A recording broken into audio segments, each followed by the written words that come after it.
Well, good evening. It's 6:30 and we're going to get started. I want to welcome you to this evening's candidate forum.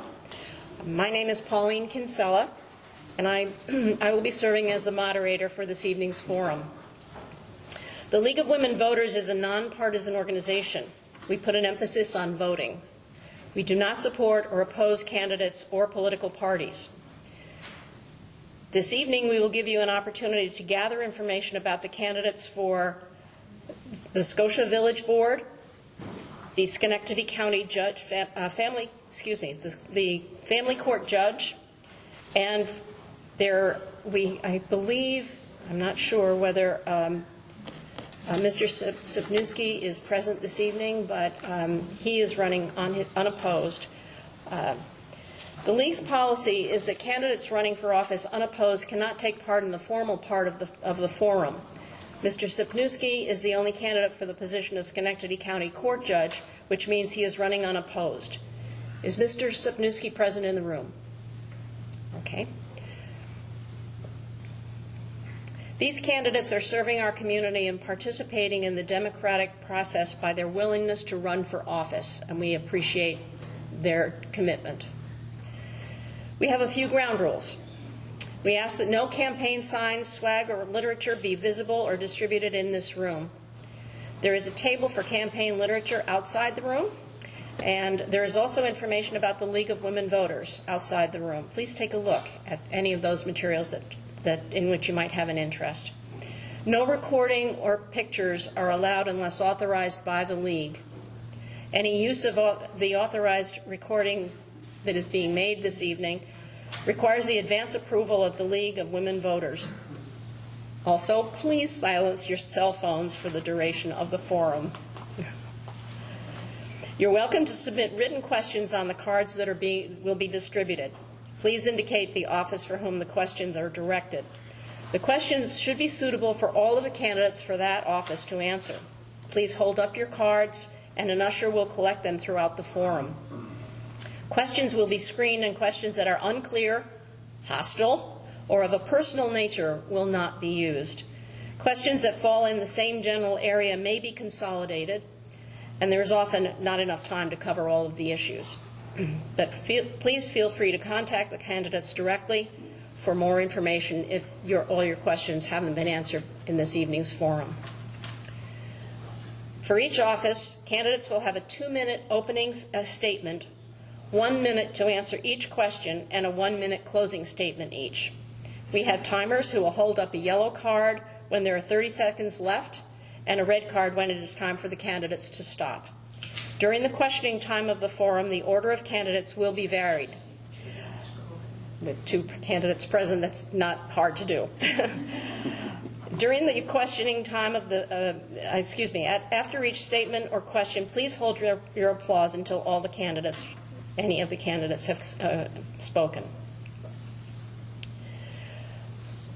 With that being said, I'd like to get us started with opening statements from the candidates who are present this evening for the Village of Scotia Trustee. We'll begin alphabetically with Mr. Cook.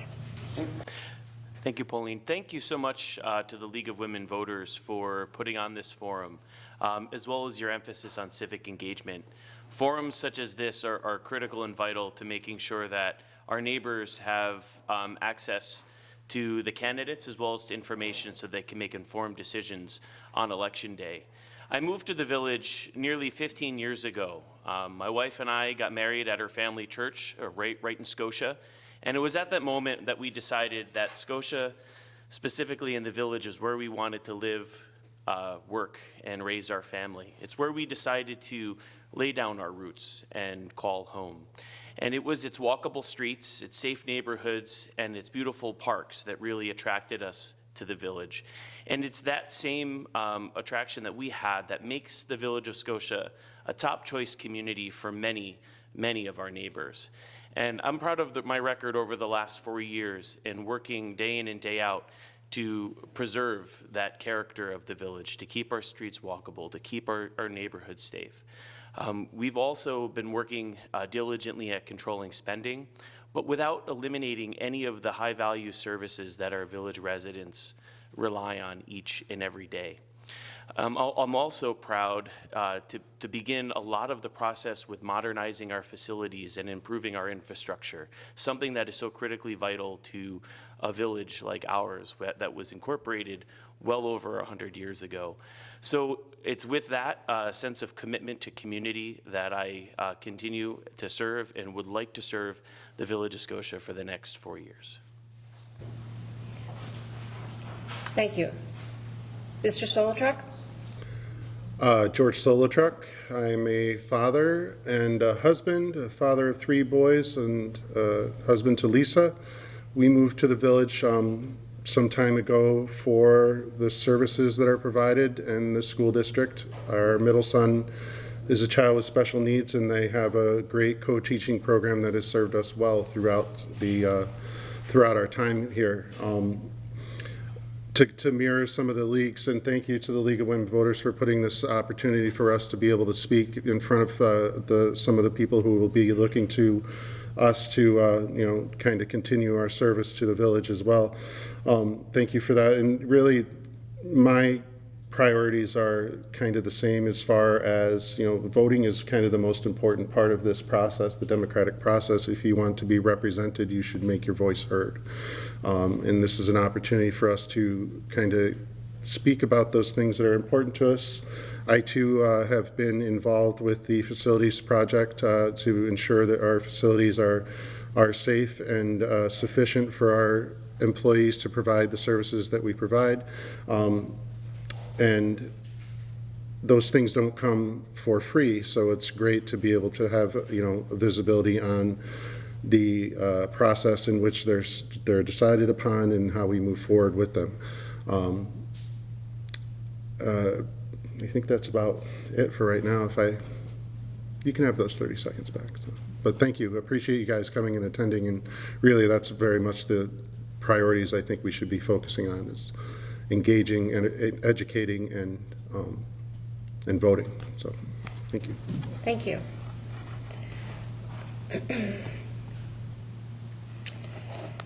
We've moved on to questions now, and I'm going to begin with the question, what are the most important issues facing the board in the next year from your perspective? And I'll ask Mr. Cook to begin. So I think, it's actually a challenge and a struggle that a lot of municipalities are facing, and that's improving and modernizing our infrastructure.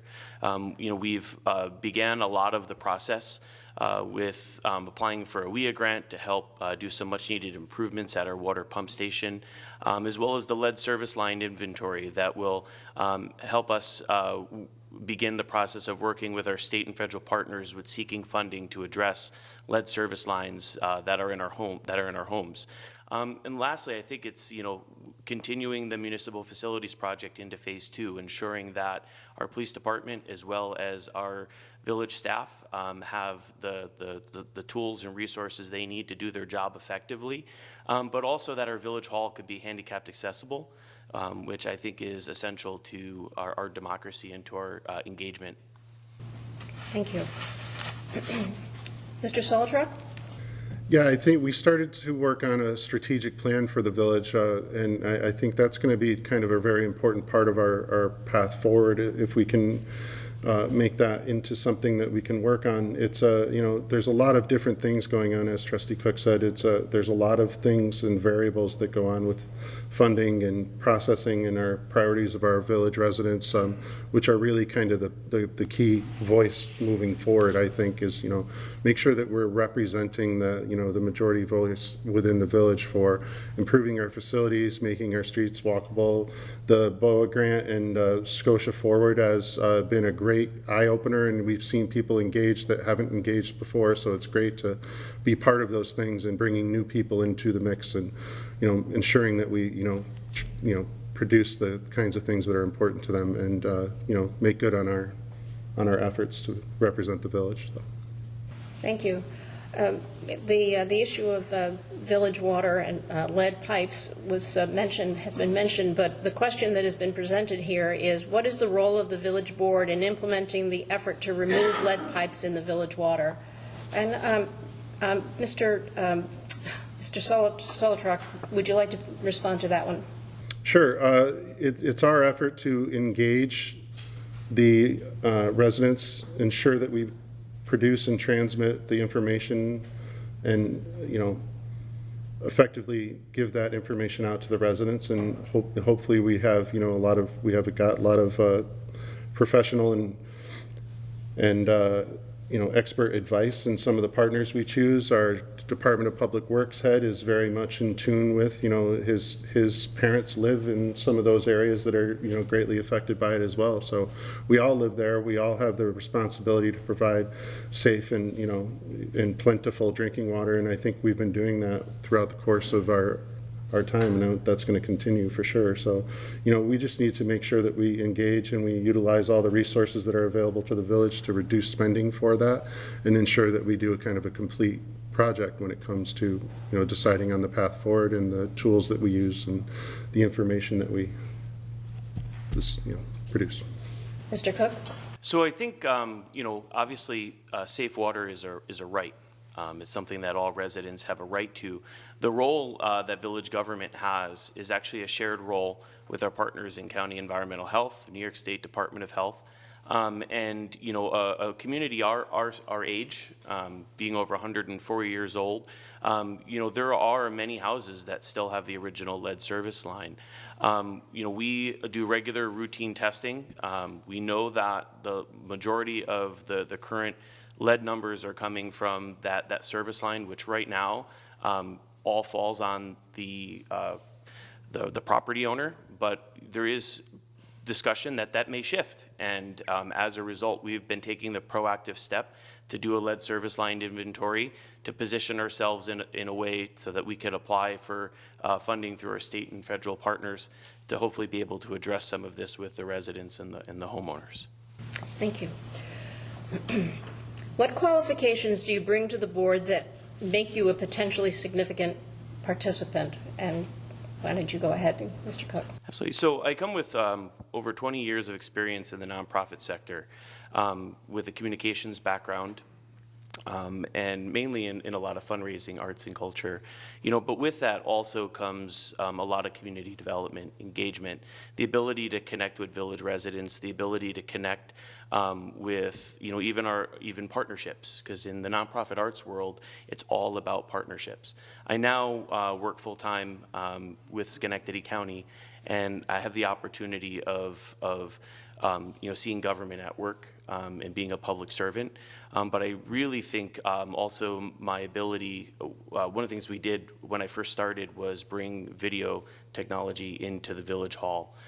So that's, continuing to focus on being transparent, being open, is some of the experience that I have and the commitment that I have. Thank you. And Mr. Solotruck?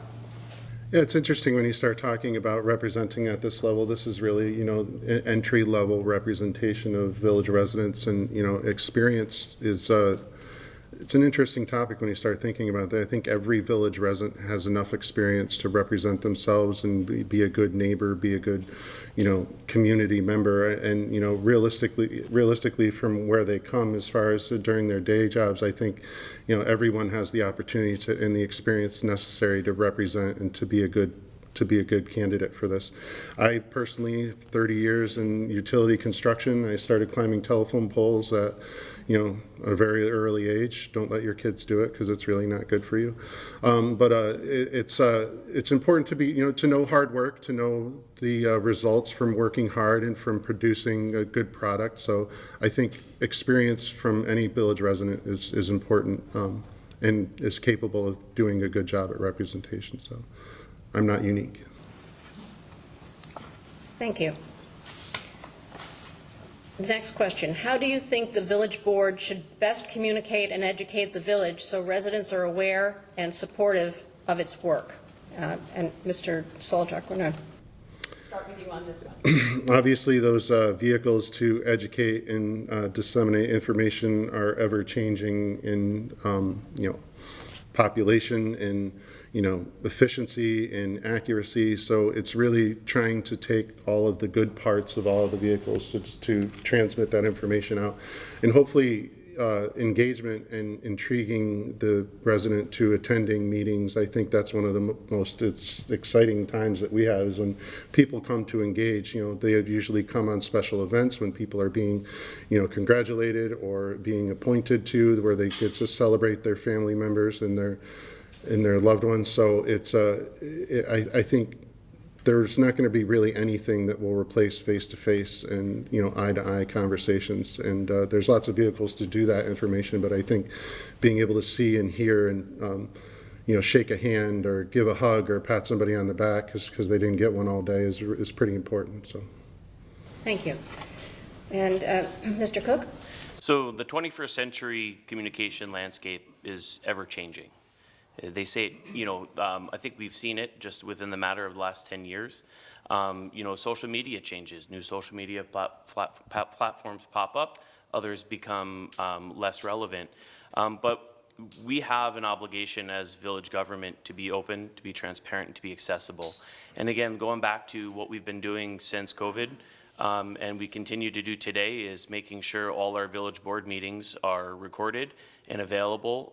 We use Zoom so folks can actually log in live and attend a village board session.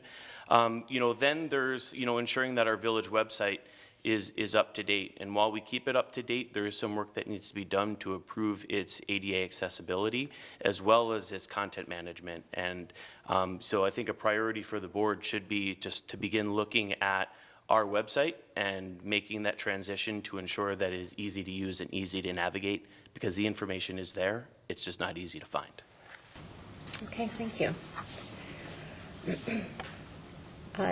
Next question, what actions, if any, will you work on or pursue to address climate change? And I'll ask you to begin. Me? So, you know, obviously, climate change is something that affects us all, and local action can sometimes have global consequences. So, you know, looking at our infrastructure and ensuring that our infrastructure is meeting some of the state mandated, in many cases, initiatives, but also making sure that we're making wise investments to the future. You know, we're already part of the solar consortium, which helps us to reduce our carbon footprint there. But I think there's also areas to ensure that our infrastructure that we need to develop and upgrade is the most efficient that it possibly can be and climate resilient. We are in a floodplain, so we do have to act because we know, based from Hurricane Irene, that the consequences of extreme weather patterns can impact our neighbors and our residents pretty substantially. Thank you. And Mr. Solotruck. I think it's, you know, at this level with village government, you know, we need to definitely be aware of and encapsulate and capture all of the resources that are available to us from, you know, our county resources, which are plentiful, and the state resources for that, you know, working with NYSERDA directly. And there are, you know, lots of benefits that can come for village residents and cost savings. You know, there's, you know, many, if you combine efforts with high impact action items with NYSERDA, if you combine efforts with the, you know, the solar work that we've done, we do have a limited geography, a limited amount of space, so we try and maximize those opportunities as much as possible. Again, it is kind of it's a, you know, you say global, but every little part, even our village of almost 8,000 people, contributes to the big picture. So being cognizant of that, using the tools we have, and, you know, make sure that we kind of engage and, you know, represent in that arena. So. Thank you. The next question is, what are your best accomplishments as a trustee? And Mr. Solotruck, I'll have you go first on this one. I was appointed in 2018, and I was thankfully placed into our facilities project board. It was a board of residents who have stayed involved or not stayed involved, who have moved away or, you know, definitely doubled down on it. I was very proud to be part of that and see the selection process all the way through with some of the, you know, the geography challenges we had. We had limited choices, and we really kind of worked it into a fair amount of choices. And I think, you know, throughout that choice path, and we presented options, and, you know, we had an election that the village residents approved. I just wish we could engage more. You know, I think trying to get engagement out there a little bit more and make sure that we're present and acknowledge all of the concerns, or the majority of the concerns we can. So, but I am proud to be able to see the facilities project through to fruition. So, Mr. Cook? So I have to say, when I first joined the board back in 2000, you know, we one of the first votes I took was to authorize the mayor, Mayor Gifford at that time, to authorize the ability to apply for a grant to pursue a BOA designation, and that launched our Envision Scotia initiative, which is an economic development initiative that we are now actually beginning to see the fruition of that work and that visioning, and in a position to transition from plan to action. So we have a great small business corridor on Mohawk Ave that has a lot of potential and a lot of great businesses that are already there. But I think that the Envision Scotia plan is one of my greatest accomplishments, but also the school resource officer. Public safety within our school and having a community policing model is absolutely essential to a 21st century police department. And we have great police officers, and our school resource officer takes that being a trusted community partner in the school and brings it back into the neighborhoods. Thank you. Well, actually, the next question is references safety issues, so let me give you the opportunity, both of you, the opportunity to amplify any remarks that you might want to make about safety issues. The questions being, what safety issues have been brought to the village board this past year, and how have they been addressed? Mr. Solotruck? Safety issues. I think some of the misinformation that was out there brought some of the kind of fear or uneasy feeling about quality of water. That is a service, but it's a safety issue as well. We've had some concerns with some of the population and some of the processes that are going on. We did have, you know, working on the higher volume projects and events such as the fireworks, and how we best protect the residents and the participants in that effort. It's really kind of a day by day. You take what you can and, you know, make sure that you do the best to work with their partners and your team members and your team leads for to provide that best service. So I feel like we live in a very safe community. I feel like there's never a time where I don't feel unsafe inside our village. So. Thank you. So I think some of the public safety concerns that residents have brought to my attention, both, you know, one going door to door and hearing folks, you know, at public meetings, is really no different from what a lot of communities are struggling with. You know, there seems to be a rise in opioid substance use. There seems to be challenges and struggles with, you know, school safety. And, you know, I think our village police department is well adapted at being able to, you know, meet these public safety challenges head on and in a very holistic way. And, you know, especially with our school resource officer in particular, you know, my wife works in a Scotia school. My daughter goes to the middle school. And, you know, there is a level of engagement that he has with the students where it becomes a relationship. And so when our officers form those relationships with our neighbors and with our children, they become trusted partners in the community. And I think that's how we've been able to address some of the challenges that we've had. Thank you. Are there any more questions from the audience? Okay. In that case, what I'm going to do now is ask each of you gentlemen to give your closing remarks, and then we'll move on to the next group of candidates. So let's begin with Mr. Solotruck. Again, thank you for offering this opportunity for us to speak and you know, brush up on our public speaking skills a little bit. I think we all need a little bit more time in front of people to do that. It's one of the the challenges I think a lot of us have, when we look at some of the resources for people to get information or to talk about that information, it gets a little bit skewed. So these are real opportunities for people to have a face-to-face engagement and, ask real questions. You might not necessarily get that all the time, or if you don't choose to come out and engage during the public meetings, which are monthly. You can come every month and talk to us. There's two work sessions and a monthly meeting. Every month you can come and talk to us directly. You can make statements in into privilege of the floor. You can also talk to us before and after those engagements. So I think it's important to engage. It's important to have opportunities like this, and I look forward to participating and continuing my support of the village. So thank you. Thank you. And Mr. Cook. So village residents work hard day in and day out, taking care of their households, taking care of their neighbors, taking care of their community. And when I first joined the board back in 2000, it became very clear that village residents deserve elected officials that work hard on their behalf. Not many individuals know what goes into the day-to-day operations of their local government. It's not something that makes the evening news all the time.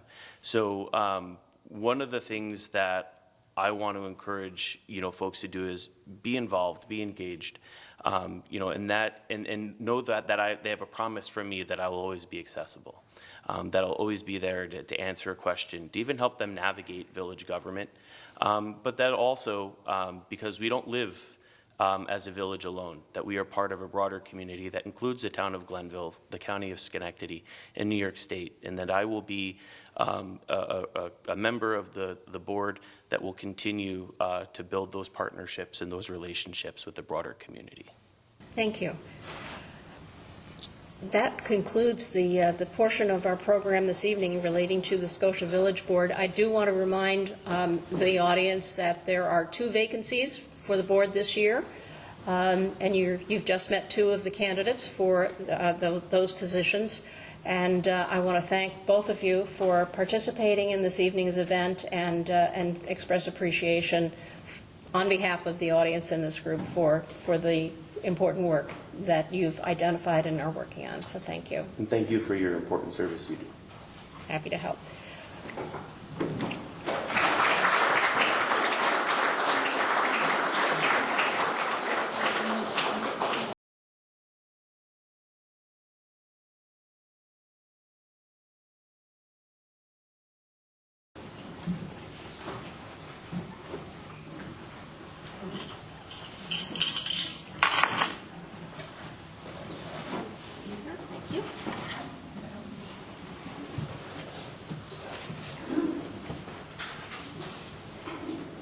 Okay, we have with us this evening 2 candidates for the position of family court judge.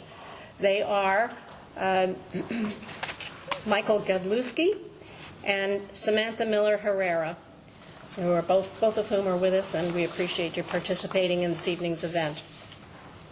As we did a few moments ago, we offer each of the candidates the opportunity to make an opening statement.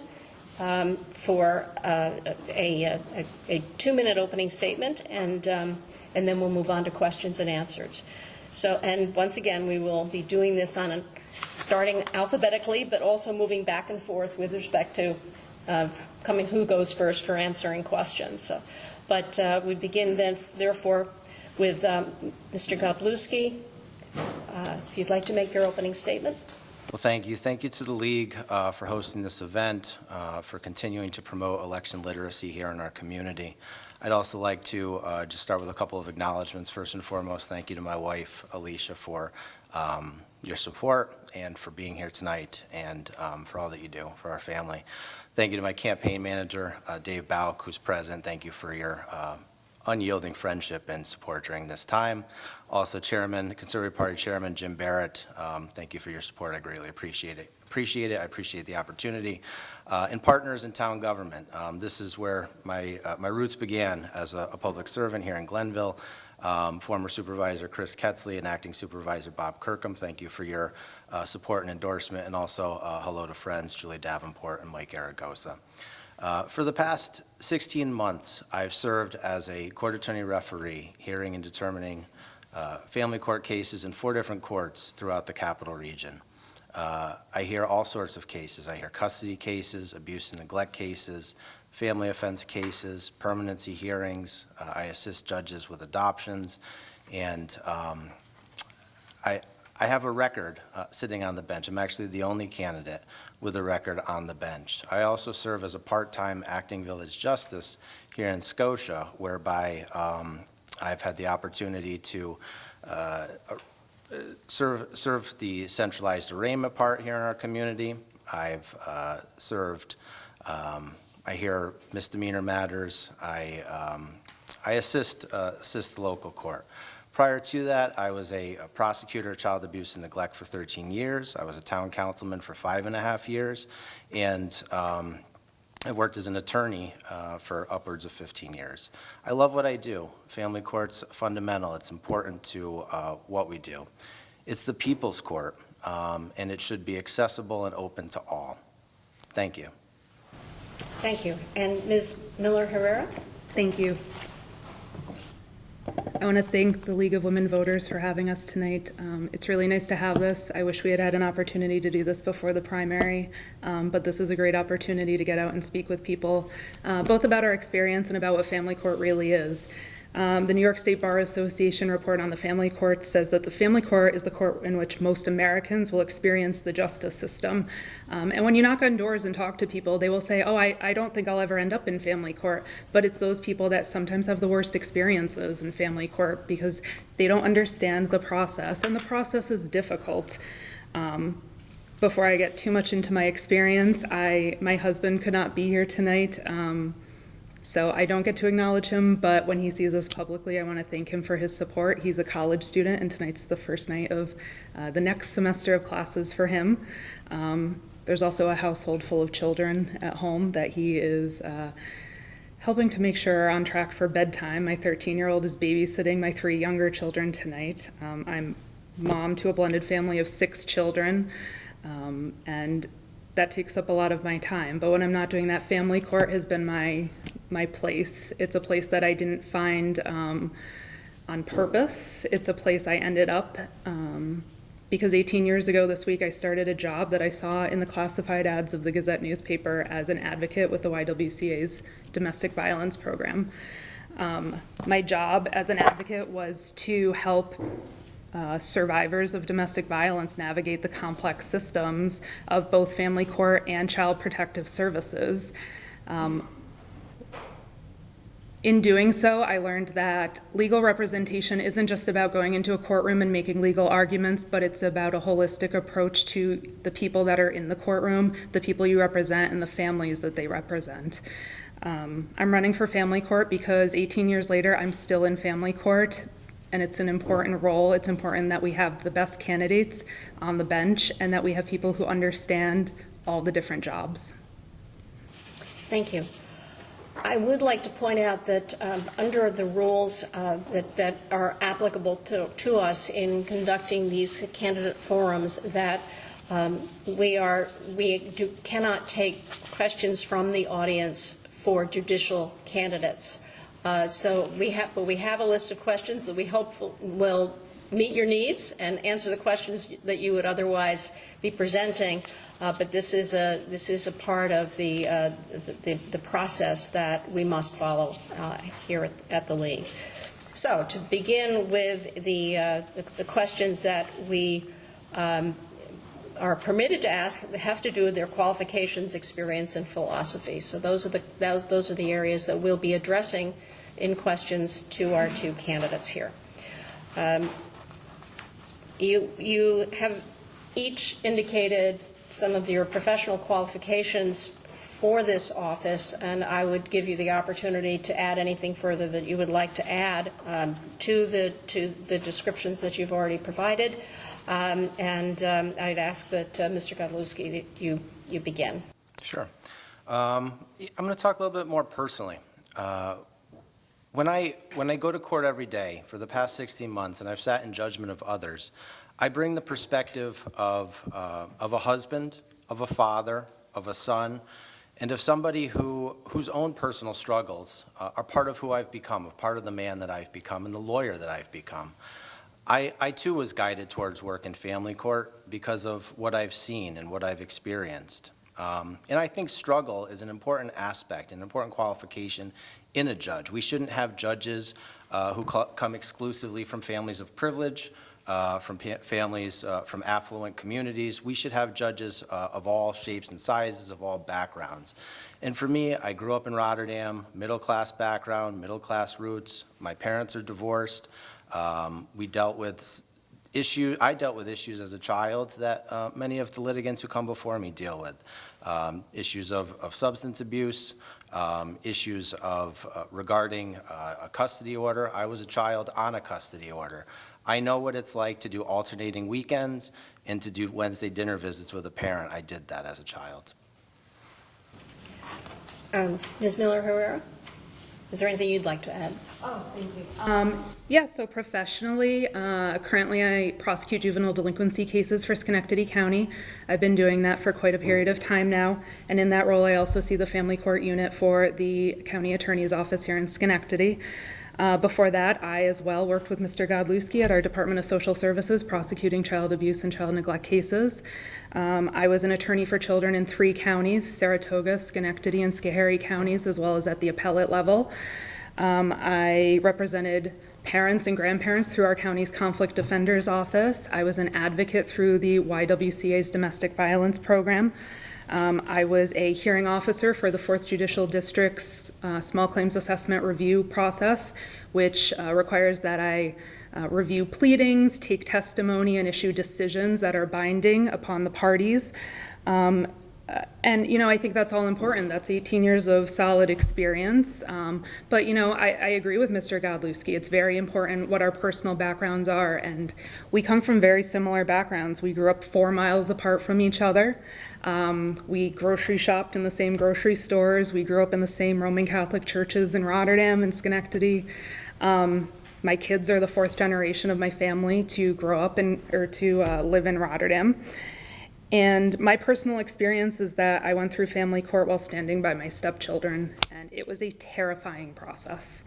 And I don't want families to feel that way when they go through that process, so that's part of why I'm running.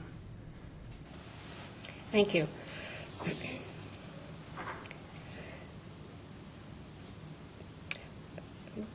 Another question that we've been asked to offer to you is, what changes, if any, would you suggest to improve the jury system?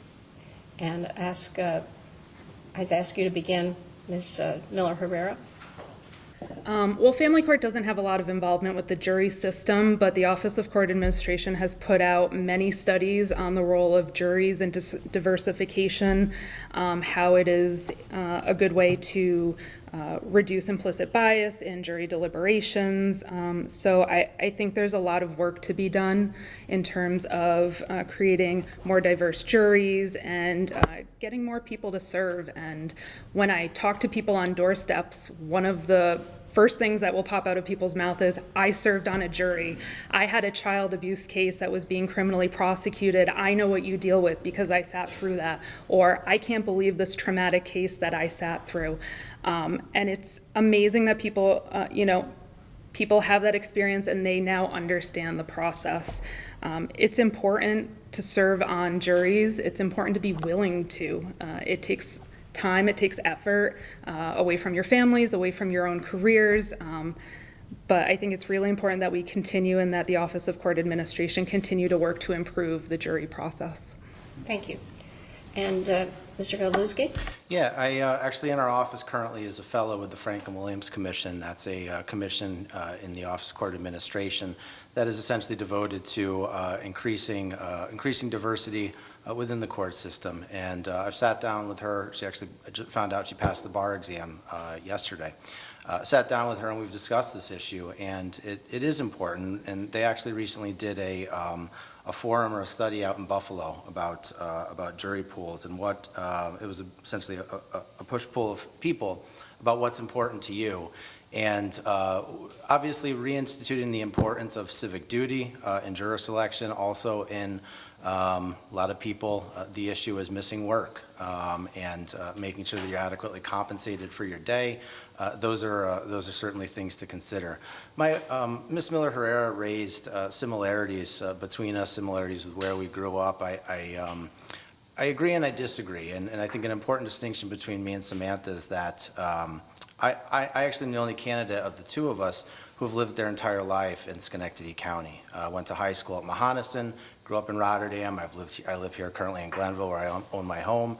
I've lived for 9 years. I also lived in Niskayuna and Bellevue and Schenectady. Thank you. Thank you. Some of the questions that I'm going to be presenting to you may or may not have immediate applicability in family court, but let's do them anyway and give the audience the opportunity to hear your thoughts on a little bit broader range of issues. Here's the question. Do you or would you use alternatives to incarceration? Do you feel there are sufficient alternative programs available in this community? And Mr. Godlewski, I'll have you go first this time. So again, what you're dealing with in family court, primarily regarding incarceration, is limited. Family court is a civil court. You do have the ability on a violation petition to sentence someone to incarceration. On a juvenile delinquency petition, you have the ability to place a child in secure detention. It's obviously the state of New York is moving, and states in general are moving away from incarceration as a remedy. They're looking to alternate ways to rehabilitate individuals. And it's something that needs to be explored further. Services in general are always an issue. Along these lines, one of the recent pieces of legislation within the past 5 years has been Raise the Age. Raise the Age is something that was kind of implemented with the foresight of there's going to be all of these services and facilities and programs that are going to follow this, and the follow through on the state level just wasn't necessarily there what it was intended to be. It was potentially a good idea, but a good idea only goes so far as if you have the means to pay for it and to support it. Thank you. And Ms. Miller-Herrera? In my role as a prosecutor of juvenile delinquency cases, we don't use alternatives to incarceration, but we do use programs for alternatives to detention. And those alternatives to detention programs run through our local not-for-profits, and they could use some robust funding in order to increase availability for youth in our communities. We currently use the Youth Advocacy Program, and that is a program where a youth is assigned a youth advocate who takes them out, does respite work. But we also have programs such as the Alternatives to Detention program, where the funding has really fallen away, and we are not able to provide a supervised setting for kids who might otherwise be out getting themselves into trouble. That program previously was run at the Boys and Girls Club in Schenectady. But I was also on the committee that helped create the UCAN Court, which is a United Against Crime Community Action Network, which provides mentoring opportunities. A mentor is assigned to a youth in order to help prevent them from ending up dispositionally in placement. And I think that program has shown to be effective with emerging adults through the misdemeanor program in the city of Schenectady. But family court, really, we could step it up and do better with that program, and that's something I want to see moving forward.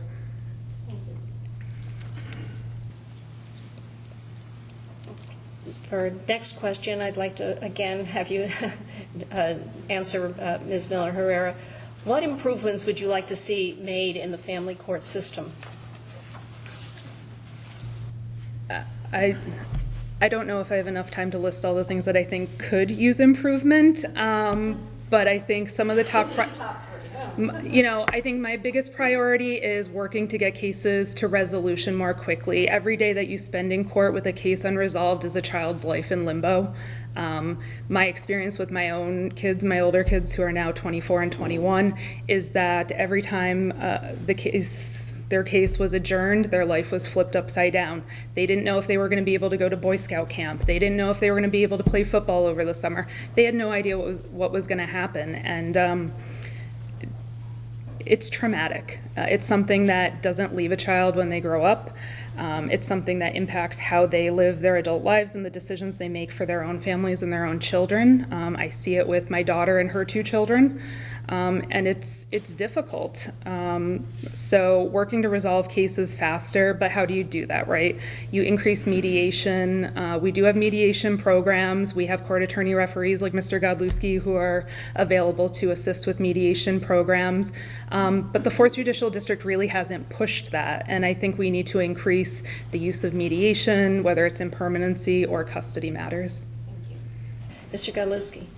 Yeah, here in Schenectady, top of the list should be an updated facility. Our family court should be a court of warmth. It should be a court that feels inviting. It should be a court where children are comfortable.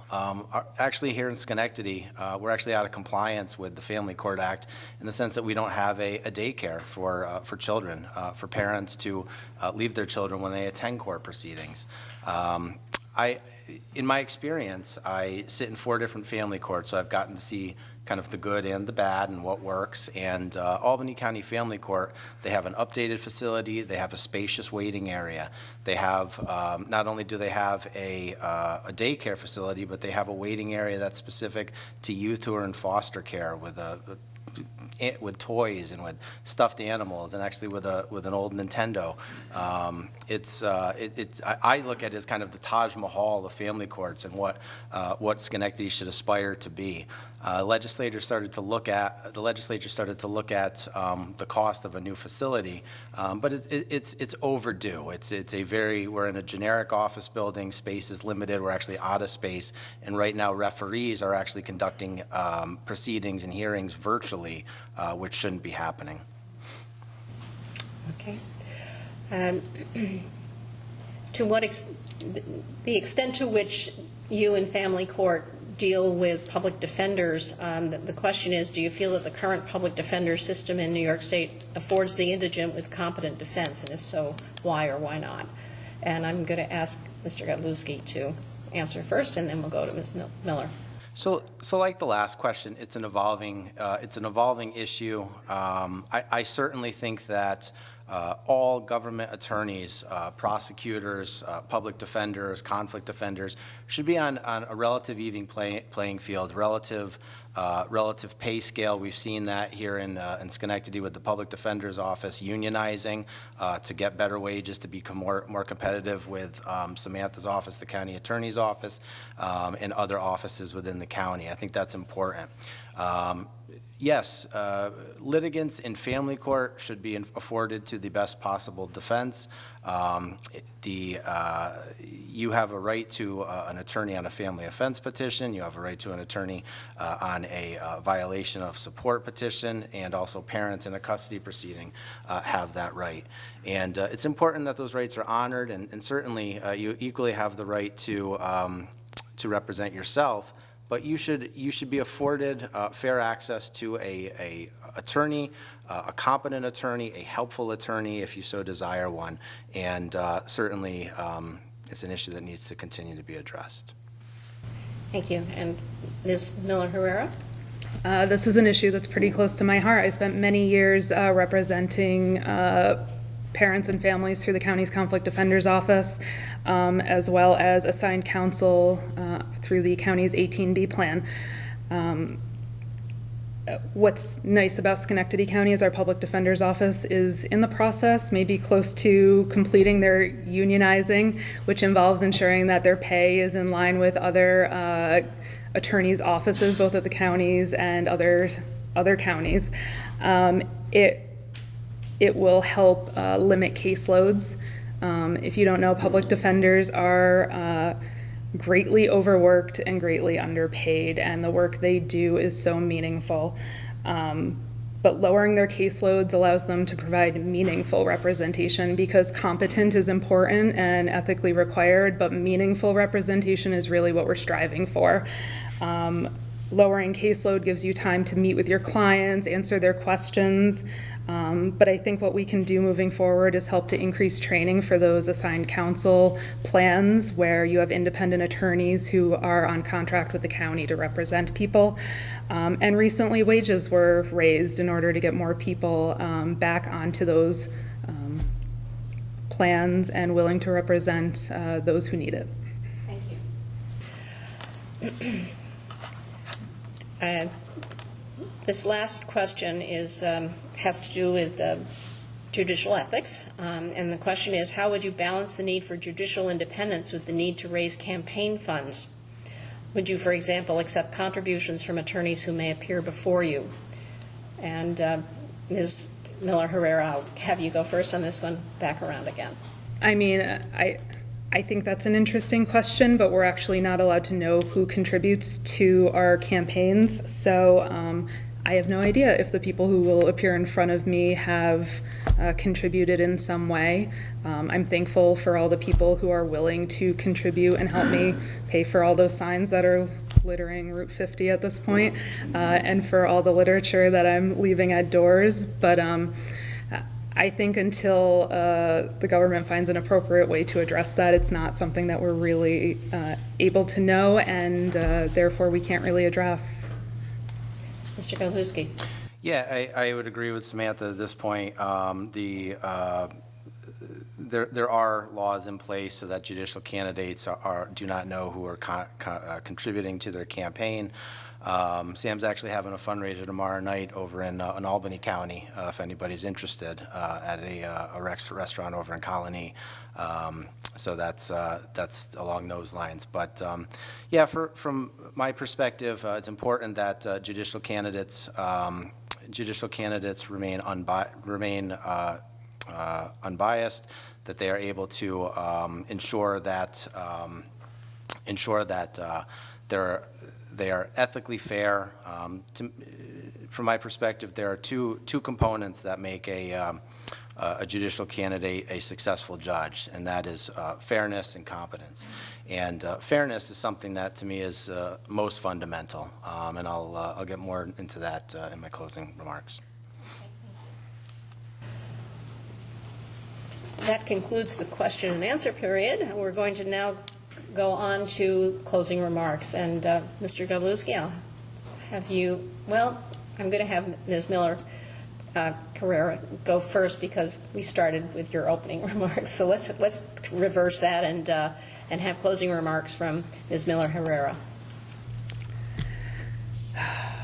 Well, it's been a long 10 months on the campaign trail, but I've really learned a lot speaking with people about their experiences in family court.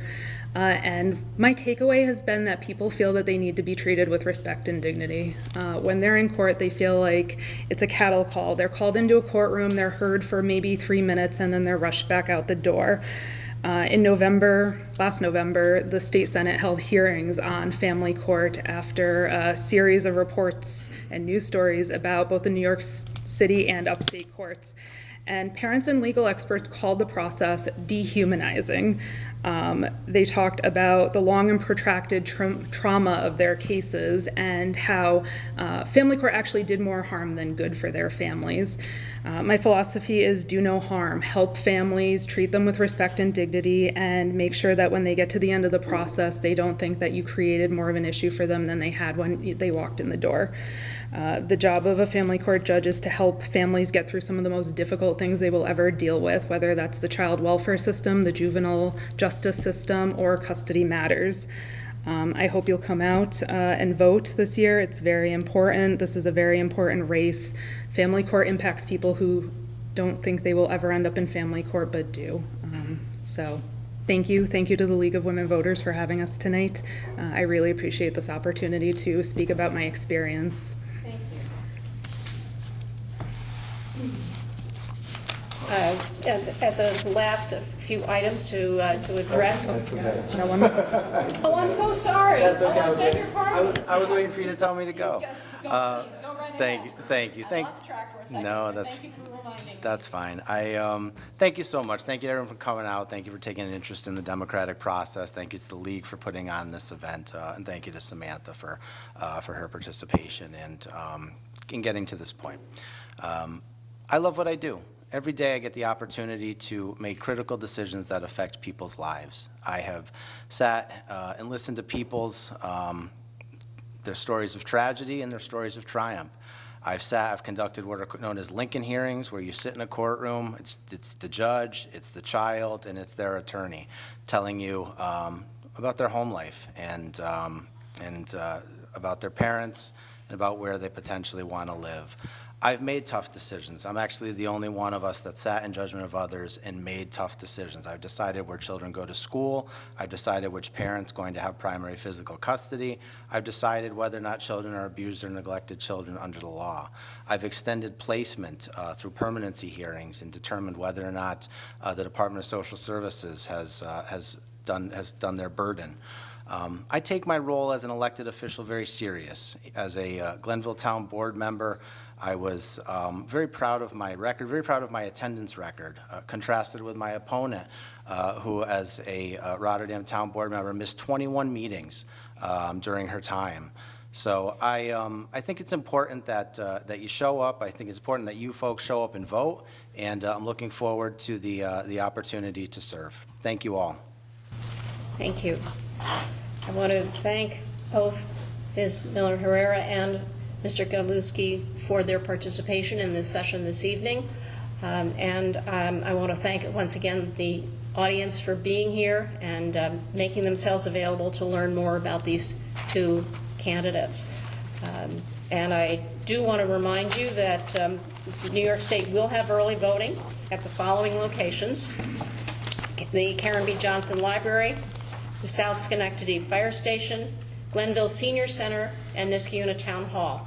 All voters may vote at any early voting locations in Schenectady County. If you wait until Election Day, November 5th, you must vote in the election district where you reside, okay? Early voting will take place between Saturday, October 26th and Sunday, November 3rd, and Election Day is Tuesday, November 5th. For more information, you can get some additional info on the table, and including information about absentee ballots.